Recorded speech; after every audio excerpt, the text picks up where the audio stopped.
What is going on, you guys? It is that time again for another player era project.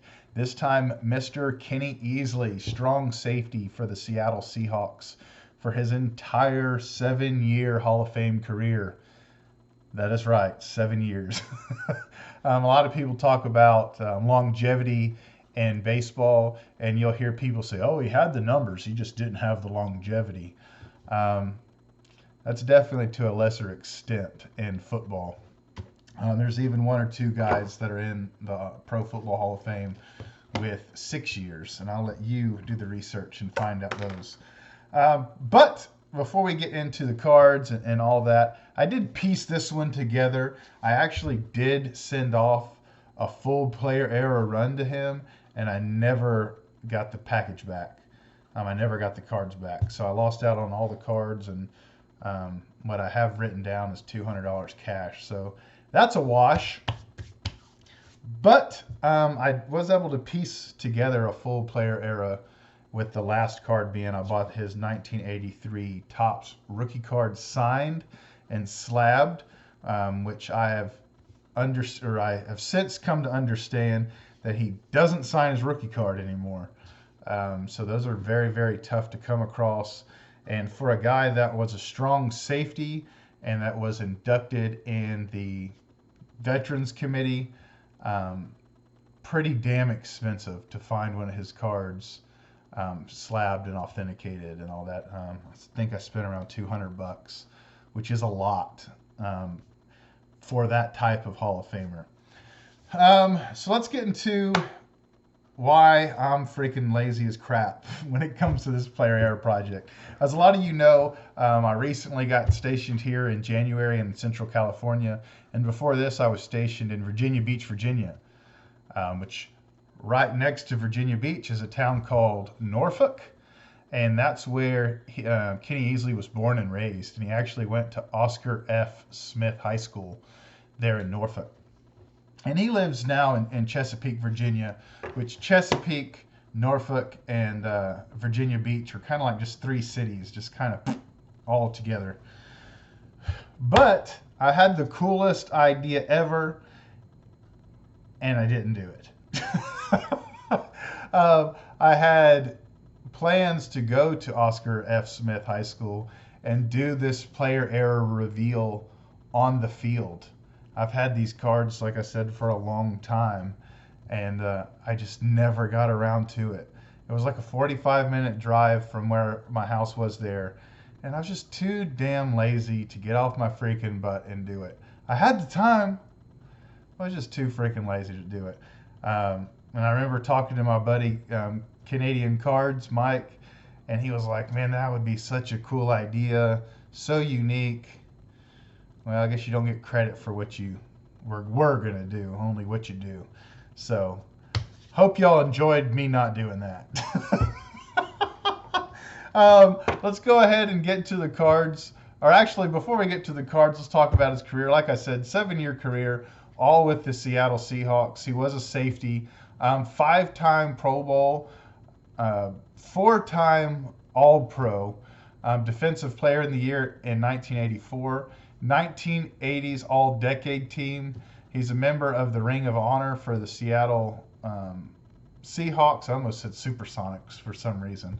And the Seattle Seahawks have also retired his number 45. He was a hell of a player in college for UCLA. He was drafted in the first round, 4th or 5th? 4th? I'm going to bet my money on 4th overall. So one heck of a ball player. He was 3-time All-American, and I believe the Bruins have also retired his jersey number, and I don't remember his jersey number. Gosh dog it, I don't remember his jersey number in college off the top of my head, but I know it wasn't number 45. That's what he wore in the NFL. So this is the one that I bought on eBay. This is his rookie card, and I'm sorry for the glare, and I'm not going to turn it around because I already gave y'all a theme of me being lazy. I didn't go to Oscar F. High School to do the video, so I'm not going to turn this around. But here's his rookie card. If you can find one of these signed or slabbed, even better, Under 200, I would say jump on it. Very, very tough to find. Here's his second-year card. Very, very ugly signature. He does sign TTM from time to time, and I'll show you a card at the end, what he normally sends back. It's really, really cool. He'll normally sign one card, and then he'll send you back an extra card, and we'll get to that. And yeah, man, these signatures are just very, very ugly. And actually, this rookie card that I bought, this one, actually came from Mill Creek Sports. They're up there in the, what is that, northeast there? Northwest, excuse me. And they had multiple signings with him as soon as he was inducted to the Pro Football Hall of Fame. And that was before he stopped signing his rookie card. So they were selling them, and that's where I bought that one. Here is a very, oh man, come on, Garrett. Here is a very nice signature of his. And that's on the 65. It's a major difference from those last two I showed you. Man, those things were terrible. And then here is the, I said 65. Holy smokes. What is this, 88? 87? Man, I'm like a freaking football bat right now, you know what I mean? You ever heard that saying, you're effed up like a football bat, or effed up like a soup, what is it, a soup sandwich? And here is this 1988. This is his last player era. And once again, not that bad of a signature. And then here's the card that I told you that he sends back more times than not every time.